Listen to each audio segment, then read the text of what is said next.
pessoal, muito bom dia, boa tarde ou boa noite, dependendo da hora que você estiver assistindo essa aula. Eu sou o Lucas Padilha, sou médico de família e comunidade pela USP de Ribeirão Preto, sou um dos professores da Preventiva aqui da Medway, o professor responsável por nos próximos minutos dar um direcionamento do que pode aparecer na prova de Preventiva do IANSP.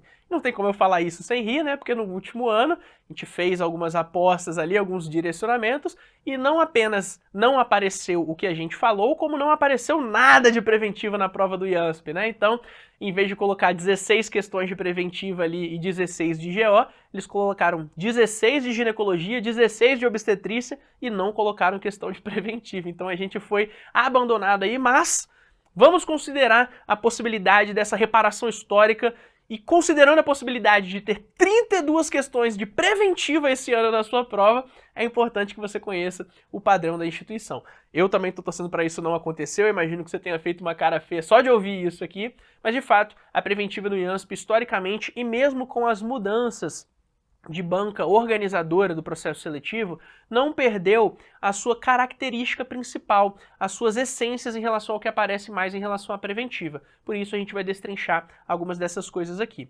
perfeito? Se você quiser conversar um pouco mais, ver alguns memes, relaxar em relação às provas como um todo, mas principalmente ver revisões direcionadas para cada uma das instituições que nessa temporada de provas a gente coloca lá no nosso perfil, não deixe de me seguir, pode desabafar lá no direct também para a gente resenhar um pouco sem problema nenhum. Perfeito? Vamos entender então de uma maneira geral como que a preventiva é abordada no IANSP, através inicialmente do modelo de prova.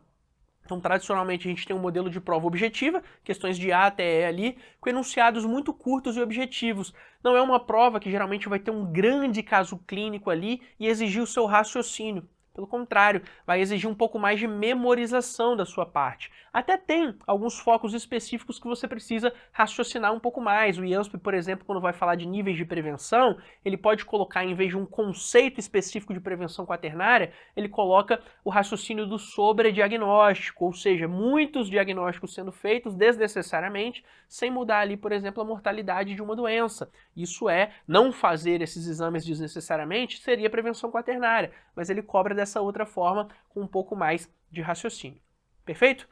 Em relação ao nível de dificuldade, pessoal, não é uma prova fácil, mas também não é das provas mais complicadas em relação à preventiva. Se você consegue ter esse estudo direcionado, se você consegue se dedicar às questões que são particularidades do IANSP, você sem dúvida vai ter um bom desempenho ali naquela prova, porque a gente considera um nível moderado ali das questões, né? Não é o que vai cobrar, claro, né? Às vezes tem uma questão ou outra que foge ali do padrão, mas não é o rodapé do rodapé ali, se você de fato conhecer o padrão da instituição, e é para isso que a gente vai conversar um pouquinho mais aí nos próximos minutos também, você consegue ter um bom desempenho.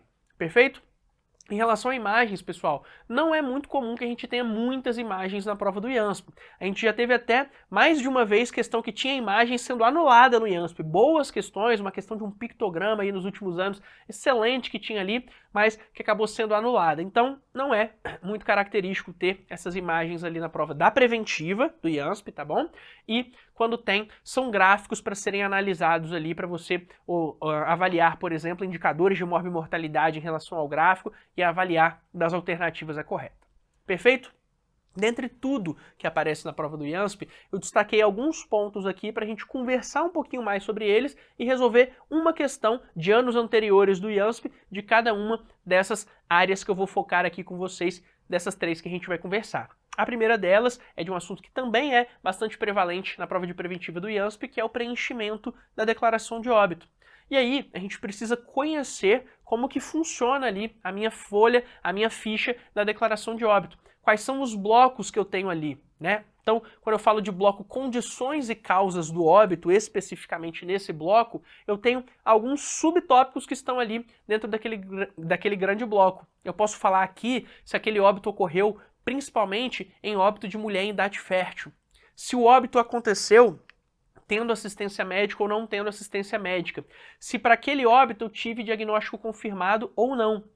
Eu vou colocar ali também as causas da morte, aí aparece aquela imagem mais tradicional que vocês estão mais acostumadas a verem ali, mas a gente foca geralmente principalmente nessa parte aqui que está destacada, né? Que é a parte do preenchimento médico mais tradicional ali e de fato, para a nossa tranquilidade aqui, é onde o IANSP costuma cobrar mais também, né? O Unesp tem um pouco de característica também de cobrar parecido com o IANSP em relação a esse assunto, que é o preenchimento dessa parte aqui em relação às causas da morte. Mas mesmo essa parte aqui, que está dentro do bloco condições e causas do óbito, dentro da parte causas da morte, ainda essa parte se divide em duas também. Eu tenho aqui a parte 1 e a parte 2.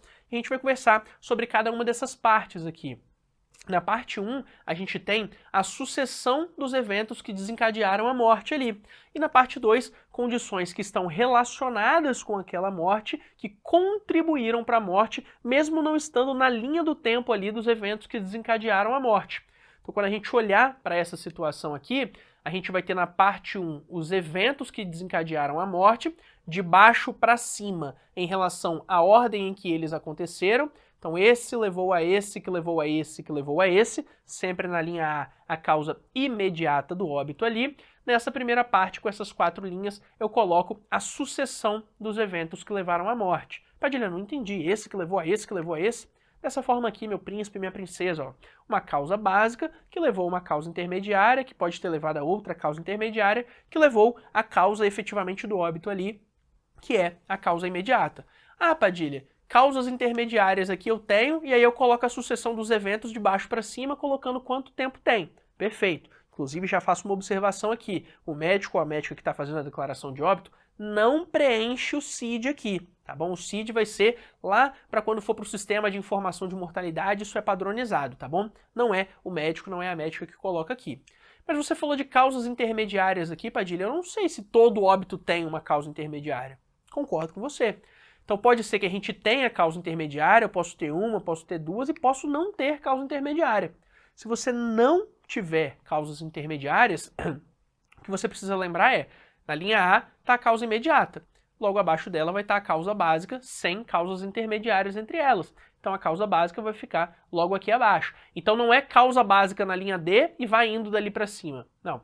É causa imediata na linha A e vai indo dali para baixo em relação ao que desencadeou cada um desses acontecimentos que levaram ao óbito desse paciente. Perfeito? Nesses casos, então, a causa básica vai ficar logo depois da causa imediata ali, tá bom? Quando a gente fizer nessa situação, é o que a gente já tinha descrito aqui, a sucessão dos eventos continua em relação à linha do tempo, tá bom? Tem alguns cuidados específicos que a gente precisa ter em relação à declaração de óbito. Então, tirei esses dados aqui de uma perguntas e respostas que a gente tinha ali em relação a um manual para preenchimento da declaração de óbito, então um documento federal que a gente tem aqui com algumas situações problema que podem aparecer na sua prova.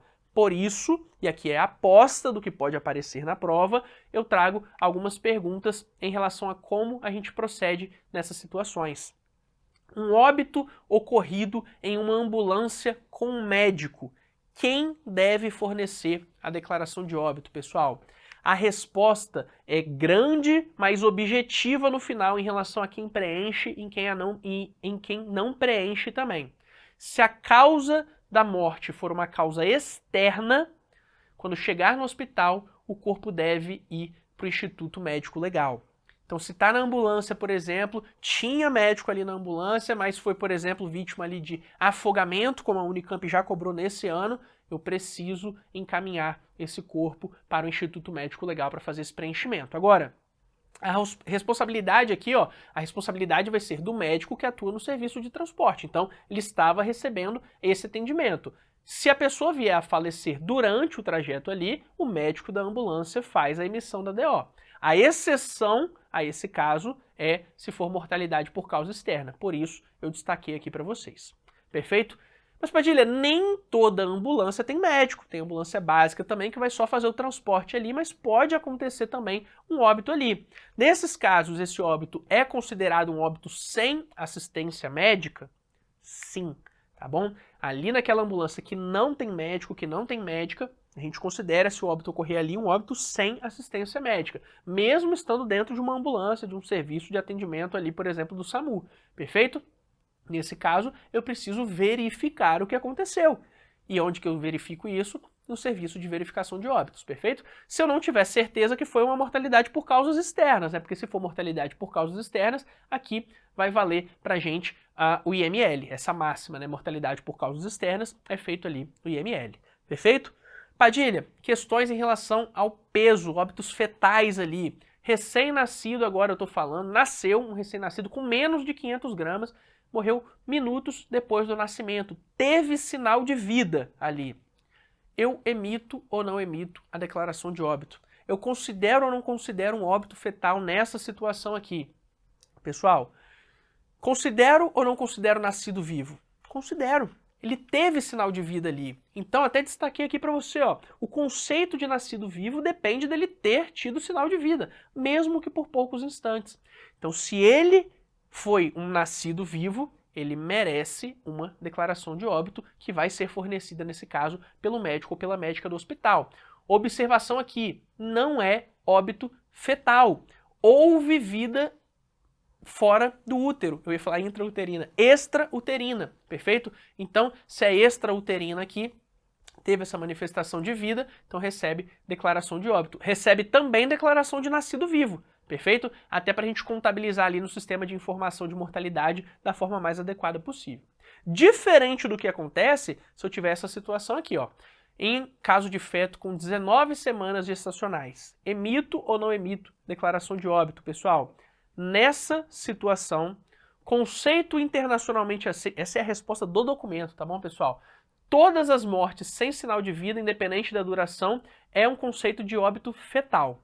Mas no Brasil, e aqui estou super alinhado com meu amigo Daniel Godoy, da ginecologia e obstetrícia também, porque essas são áreas onde as nossas grandes áreas aqui estão se sobrepondo em muitas provas, inclusive.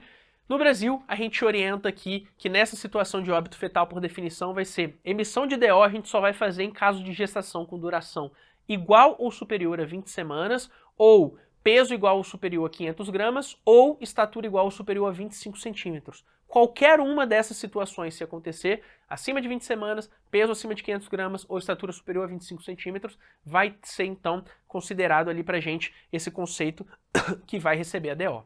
Perfeito? Só para dar um destaque ainda maior aqui, né? A legislação vigente permite a emissão de DO nos casos em que a família queira fazer sepultamento do produto da concepção, independente dos critérios que a gente colocou ali. Então, se a família pedir para ter a realização da DO, existe na legislação vigente aqui essa permissão de que se forneça DO para que se faça também o sepultamento, respeitando também a família como um todo, entendendo que aquele ritual de passagem também é importante para esse processo do luto. Perfeito? Quinta situação, problema aqui para a gente discutir, né? Em caso de óbito ocorrido em casa e sem assistência médica, quem fornece a DO? Pessoal, aconteceu em casa e eu não sei o que aconteceu. Não tinha nenhum médico, nenhuma médica ali que fazia o acompanhamento para imaginar o que acontecia. Eu preciso fazer o que aqui? Eu preciso verificar o que aconteceu. E o lugar onde se verifica é justamente no SVO. De novo com aquela observação. Tem sinais que possam ser sugestivos de violência, uma mortalidade de causas externas ali, então vai para o IML num indício ali, né, de uma mortalidade violenta. Perfeito? Ah, não tem SVO ali. O que eu faço nessa situação? Levo o corpo para o hospital ou para a unidade de saúde mais perto ali, onde vai ser feita uma declaração de óbito com causa de morte desconhecida. Perfeito? Padilha, gestante faleceu sem expulsão do feto que permaneceu no útero. Quantas DOs eu devo emitir nessa situação? É uma declaração de óbito para a gestante, uma declaração de óbito para o feto? Pessoal, a gente conversou já anteriormente um conceito que nos ajuda a entender aqui. Eu faço declaração de óbito para quem estava vivo. Nesse caso, não houve vida extrauterina. Então, se ele não teve manifestações de vida extraútero, não recebe declaração de óbito. Perfeito? E ainda em relação à gestação, uma particularidade que às vezes deixa vocês confusos, gêmeos conjugados, gêmeos tifópagos, siameses ali, nasceram e morreram logo após o parto.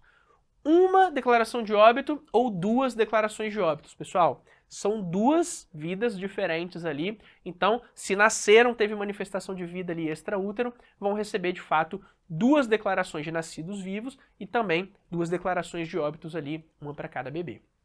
Perfeito? Agora, uma parte um pouquinho mais técnica e uma particularidade de algumas regiões Brasil afora. A declaração de óbito foi emitida por um médico do programa Mais Médicos que não possui registro no CRM. Ele tem só aquela autorização para atuar pelo programa Mais Médicos ali. como registrar o número desse profissional no sistema de informação de mortalidade ali na hora de colocar esses dados ali da mortalidade. Pessoal, na hora de lançar essa mortalidade para o sistema ali, a pessoa que está alimentando utiliza a tabela de CRM disponível no sistema, que tem uma correlação para cada um dos profissionais que atua no Brasil. Então vai anotar o número que é correspondente ao médico, como se fosse uma validação de CRM desse profissional, e vai colocar ali no CRM na hora do preenchimento. Perfeito? Como o IANSP cobra algumas particularidades muito particulares, é raro, mas costuma cobrar, eu não quis deixar de colocar esse último cuidado aqui para vocês. Padilha, não tenho a menor ideia de como o IANSP pode cobrar a declaração de óbito. Olha como ele já cobrou em 2023. Descreveu a situação e te pediu para colocar qual era a resposta correta.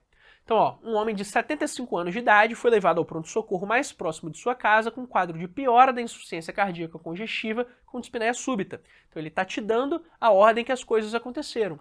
Evoluiu a óbito 3 dias após a internação. Era tabagista, 40 maços ano, e teve diagnóstico de estenose de mitral aos 30 anos de idade e febre reumática na infância. A imagem a seguir mostra parte da declaração de óbito desse homem. Com base nesse caso, assinale a alternativa que apresenta o melhor preenchimento dessa declaração de óbito. Pessoal, aqui, de fato, a imagem que a gente viu até agora, né? Ele colocou muitas informações ali, mas algumas dessas informações não têm relação com a ordem que as coisas aconteceram. Provavelmente, e o seu raciocínio deve funcionar dessa forma aqui, né? Esse paciente faleceu por insuficiência cardíaca. E o que provavelmente gerou a insuficiência cardíaca dele que estava na nossa história clínica ali?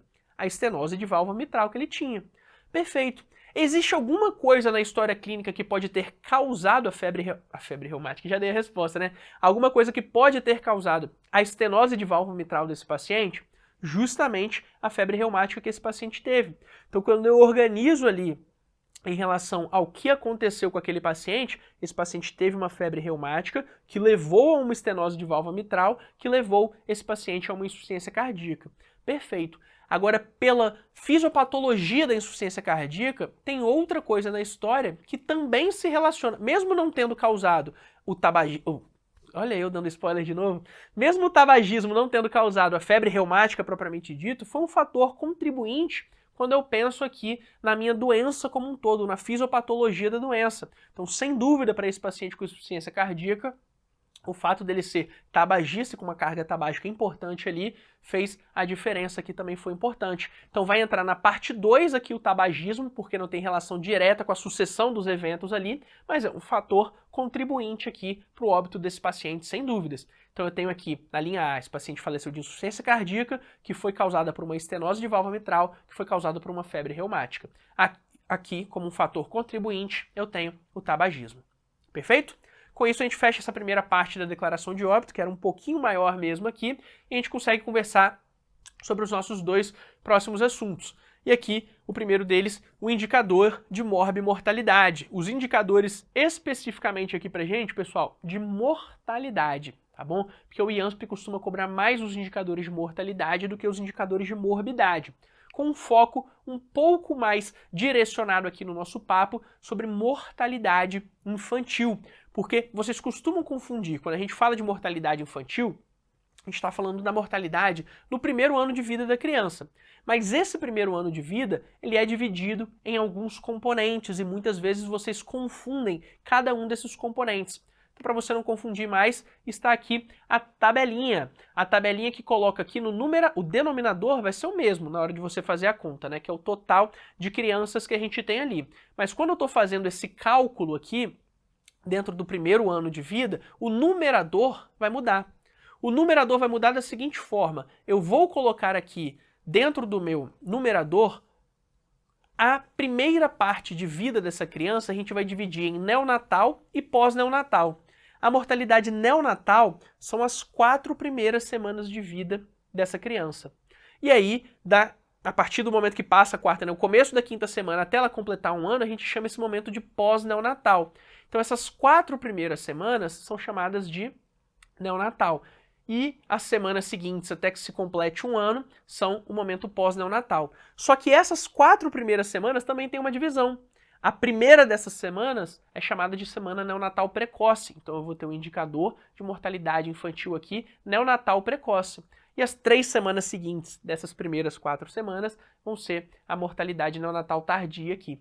Perfeito? Então as primeiras 4 semanas neonatal, do primeiro dia imediato ali até antes de completar 1 ano, esse momento pós-neonatal. Perfeito? Então não esquecer dos componentes de cada um deles aqui. Agora, ainda em relação aos indicadores de mortalidade, quando o IANSP cobra imagens, ele cobra imagem como se fosse assim, né? A imagem e a sua interpretação da imagem. Então, as curvas de Nelson de Moraes são um assunto provável de aparecer na prova do IANSP para você fazer a avaliação da situação de saúde daquela localidade, que é o que a curva de Nelson de Moraes traz para a gente de resultado. Eu tenho aqui, na curva de Nelson de Moraes, quanto menor, pior. Então, a curva tipo 1 é a pior que tem. Eu tenho uma mortalidade muito grande aqui, ó, de pessoas no início da sua vida. Então eu tenho aqui uma mortalidade grande de crianças, uma mortalidade um pouco menor aqui de 5 a 19 anos, uma grande mortalidade de 20 a 49 anos e as pessoas não chegam a morrer com mais de 50 anos, porque morreram de forma precoce aqui. Então essa curva tem um predomínio de mortalidade aqui de 20 a 49 anos, que geralmente esses óbitos são por causas externas ou por doenças infecto-contagiosas. Perfeito? Eu melhoro um pouquinho esse padrão de curva quando eu vou para a curva tipo 2. Eu deixo de ter uma mortalidade tão acentuada de 20 a 49 anos, mas o preço que eu paguei por isso é pessoas morrendo muito com menos de 1 ano aqui, ó, uma mortalidade muito grande das minhas crianças. Então, esses pacientes aqui, o que morre, né? De que se morre nessa população que tem um nível de saúde do tipo 2 aqui, ó? Causas de óbitos em crianças, já que a minha mortalidade principal está nas crianças, né? Então eu estou falando de desnutrição, de ausência de saneamento básico, de má assistência ao pré-natal e uma assistência também ao parto e ao pós-operatório ali do parto também, e dentro desse primeiro ano de vida, né, condições relacionadas à nutrição dessas crianças também.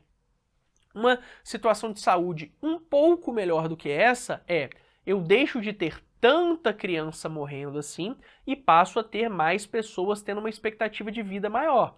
Eu ainda tenho os óbitos infantis maior do que o esperado, mas essas crianças passam a sobreviver mais a esse primeiro ano de vida, a ponto de mais pessoas conseguirem atingir, inclusive, esse 50 anos ou mais, que é o último estágio que a gente tem aqui, né? Então eu marco pontos, né? Mortalidade menos de 1 ano, de 1 a 4 anos, de 5 a 19 anos, de 20 a 49 anos e de 50 anos ou mais aqui para traçar esse gráfico. Essa curva fica mais ou menos em U aqui, né? Mostra um nível de saúde regular que a gente tem. Não é tão ruim quanto a 2 e a 1, mas ainda não é a melhor possível. A melhor possível é essa curva que a gente considera uma curva em J. Pouca criança morrendo, essas crianças chegando à fase aqui de juventude, de adultos e morrendo nessa população com 50 anos ou mais. O Brasil passou durante um grande tempo aí um processo de transição da curva do tipo 3 para a curva do tipo 4, mas atualmente já temos a curva do Brasil em J, tá bom? Então a curva do Brasil é essa aqui, de acordo com os dados de 2020 ali, né, do recenseamento que a gente teve, ó. Essa linha aqui é a curva de 2000, onde a gente tinha mais para U do que para J aqui, né? Mas essa linha de baixo aqui, né, que é a linha azul um pouco mais claro, mas para quem não consegue distinguir as cores, né, essa linha aqui de baixo que a gente tem, já é uma curva mais com padrão em J mesmo, mais inclinado aqui, com uma mortalidade maior com as pessoas de 50 anos ou mais. Padilha, isso nunca ia aparecer numa prova, tá? E se caísse eu ia errar com certeza. Já caiu e olha só como você não erraria. As curvas, prova do IANSP de 2023, tá bom? As curvas apresentadas no gráfico acima são denominadas e perguntava exatamente o que era isso aqui. Era você bater o olho e saber do que se tratava. Opa, menor que 1 ano, entre 1 e 4 anos, de 5 a 19 anos, de 20 a 49 anos e 50 anos ou mais. Eu pego a mortalidade proporcional em cada uma dessas faixas etárias, junto esses pontos e faço um gráfico. Isso só pode ser minha letra A aqui, que são as curvas de Nelson de Moraes, que é a mortalidade proporcional por idade. Tá vendo como você já sabia isso? Olha só, você já conseguiria acertar essa questão da prova de 2023. Então, importante a gente ter esse conhecimento pensando na prova do IANSP, e não só dos indicadores de mortalidade, mas também dos perfis e indicadores demográficos. Aqui, pessoal, quando a gente vai analisar, por exemplo, a mortalidade, para fazer o cálculo dessa mortalidade proporcional que a gente fez nas curvas de Nelson de Moraes, eu preciso de receber essas informações, de que as pessoas estão morrendo na declaração de óbito bem preenchida, alimentando um sistema de informação de mortalidade para eu fazer o cálculo dos indicadores de mortalidade. Aqui a gente vai falar justamente sobre a alimentação desse sistema através dos sistemas de informação em saúde. O IANSP já cobrou isso em alguns momentos e eu quero trazer para você o que você precisa saber de cada um dos sistemas de informação em saúde. A gente vai falar o nome do sistema, o documento que alimenta aquele sistema e quais são as informações que aquele sistema fornece. Começando pelo primeiro, o SIPNI, que é o Sistema de Informação do Programa Nacional de Imunização, que tem como objetivo aqui monitorar o nosso Programa Nacional de Imunização. A fonte de dado aqui é a ficha do vacinado. Quando é realizada a vacinação de uma pessoa, ela alimenta esse sistema de informação em saúde. Existe também um sistema de informação em saúde chamado de SISAB, que é o Sistema de Informação em Saúde para Atenção Básica, que foi o que substituiu um programa anterior que tinha, que era o SIAB, tá bom? E a ideia dessa substituição é, se aparecer lá na alternativa, você vai colocar: o objetivo do SISAB é integrar o eSUS da atenção básica, perfeito? Como eu disse para você, eu vou trazer o nome, a finalidade e a fonte de dado. E nesse caso, eu quero justamente monitorar as equipes de saúde da família. Então, muitas vezes, quem vai alimentar esse sistema é justamente o agente comunitário de saúde. Depois de fazer suas visitas, depois de preencher suas fichas de cadastro da população, ele vai colocar os dados dentro desse sistema ali, dentro da unidade de saúde. Perfeito? Tem outro sistema que chama CIASUS. Esse sistema, pessoal, tem como finalidade registrar os procedimentos que foram feitos a nível ambulatorial no SUS. Quem vai produzir esse dado aqui é justamente uma coisa que a gente chama de boletim de produção ambulatorial, que são as PACs ali, né? Quando esse procedimento é realizado, você precisa fazer ali um registro daquele procedimento para alimentar esse sistema de informação ambulatorial do SUS. Perfeito? Esses são um pouco menos conhecidos ali, né? Mas eu já até citei aqui na aula e eu imagino que você já conheça, por exemplo, o SIM, que é o Sistema de Informação sobre Mortalidade, né? Que tem uma relação muito íntima com a declaração de óbito aqui, né? Porque é a fonte de dados do Sistema de Informação de Mortalidade, justamente a declaração de óbito. Perfeito? Tem vários blocos ali, né, de identificação. A gente foca mais no que a gente conversou no começo, né, que é o preenchimento da parte médica ali das causas do óbito, mas às vezes, ó, a gente tem aqui, por exemplo, preenchimento sobre características da mãe, quando acontece um óbito fetal aqui, ou um óbito em menor de 1 ano, como que foi a gestação. Então esses dados aqui são dados de mortalidade. É importante que você não confunda com o sistema de nascido vivo, inclusive. E aí, como eu puxei esse gancho, deixa eu até já explicar direto o que é o sistema de nascidos vivos aqui, né? Então, quando alguém nasce, ele recebe a informação de que nasceu, de fato, né? Então, como a gente conversou na declaração de óbito, se nasceu, se evoluir para óbito depois, recebe a declaração de óbito. Então, por mais óbvio que seja, né, só morre quem esteve vivo ali, né? Então, para isso, eu preciso de uma informação em relação a quem está vivo e quem não está vivo. E essa informação de vida é dada através da declaração de nascido vivo, aquele documento que provavelmente você viu ali também no seu internato ali de neonato, né, que você via que uma via ficava com o pai, com a mãe, enfim, com um dos responsáveis ali, que era o responsável por ir na no cartório já para fazer o registro do nascimento da criança, e é nessa aí que o pai muitas vezes coloca o nome que quer no filho e a mãe fica revoltada quando volta para o hospital ali com a certidão de nascimento do filho, né? Então, de fato, o SINASC serve para isso também, né? Para que a gente possa quantificar essas informações epidemiológicas ali em relação à quantidade de nascimentos que a gente teve ali no ano, perfeito? Então, tem esse preenchimento aqui. E um outro que eu adoraria que fosse também muito comum para vocês é o SINAM, na verdade é N aqui, não M, tá? Peço desculpas para vocês pelo erro de digitação, porque é de notificação, tá bom? Esse sistema de notificação aqui, de informação de agravos e notificação, é o que gera aquela lista muito grande de agravos de notificação que a gente tem ali, mas que tem todo um racional, né? São coisas que eu preciso notificar para a vigilância epidemiológica ali do meu município, principalmente, né? Que está acontecendo, para que ele esteja em estado de alerta, para quantificar e para também estabelecer uma resposta em relação àquele agravo, em relação àquela doença que está acontecendo. E eu alimento isso com as fichas de notificação que a gente faz. Então, quando eu tenho dengue, por exemplo, CDA 90, você vai colocar ali uma uma doença de notificação, a ficha de notificação, você vai colocar, olha, paciente, estou suspeitando de dengue aqui, o CDA 90, e vai preencher as características relacionadas ali. Esses são os principais, mas tem alguns outros sistemas que para o IANSP são importantes, porque são sistemas também com relação hospitalar. Então eu quis colocar aqui para vocês alguns sistemas de informação em saúde, coloquei essa tabela para se você quiser ativar sua memória visual aqui, mas eu quero conversar um pouquinho mais sobre o sistema de informação hospitalar. Esse não está aqui na tabela porque eu vou destrinchar um pouco melhor para vocês. No sistema de informação hospitalar, eu tenho informações como tempo de internação, os procedimentos que foram realizados na internação, o motivo da internação do paciente, a proporção do tempo que o paciente ficou internado ali para o tempo que ele realmente realizou algum tipo de procedimento, até para quantificar o tempo ocioso ou não daquela internação, e isso vai para um sistema que é o SIH-SUS, tá bom? O que vai alimentar esse SIH-SUS? Justamente a AIH, que é o documento, que é um relatório hospitalar de tudo o que aconteceu durante a internação do paciente. A ideia é justamente ter quantificado ali tudo aquilo que foi financiado pelo SUS em hospitais, tá bom? E isso pode acontecer, inclusive, em hospitais filantrópicos, mas também em hospitais particulares que têm esses atendimentos em contratualização com o SUS também. E quais são os dados que eu posso extrair desse SIH e que o IANSP adora? Indicadores de gestão hospitalar.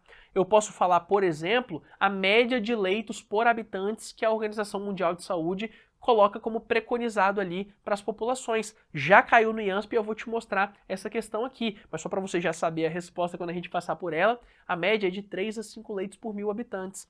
A média de permanência hospitalar. Eu falei para vocês, né? Será que não foi ocioso o tempo que esse paciente ficou aqui? Ele estava esperando o antibiótico vir de outro lugar, ele estava esperando o serviço de remoção estar disponível para ele fazer um exame de imagem em outro lugar. Com isso eu consigo avaliar a eficiência do processo de internação ali e do trabalho naquele hospital. O ideal é que o paciente fique só o tempo necessário no hospital ali, né? Então, quanto maior tempo ele ficar sem precisar, é pior para ele. Então esse tempo menor aqui pode aparecer na sua alternativa como vai ser melhor para o paciente porque vai ter uma menor morbidade para ele, vai ser melhor para o hospital porque vai ter menos trabalho, vai ser melhor para o sistema de saúde como um todo porque vai gastar menos e melhor para a população porque vai ter mais vagas disponíveis se eu tiver uma rotatividade, claro, respeitando aqui o tempo que esse paciente precisa ficar. Existe uma fórmula para isso, essa fórmula nunca foi cobrada, mas eu não quero ter peso na consciência de não ter falado com vocês sobre isso. Eu vou fazer um somatório ali do número de pacientes dia naquele período e dividir pelo número de saídas que eu tive no período ali, e é daí que eu vejo a média de permanência hospitalar. Perfeito? Como eu te disse, esse número aqui, ó, da média de leitos por habitante, já caiu anteriormente no IANSP.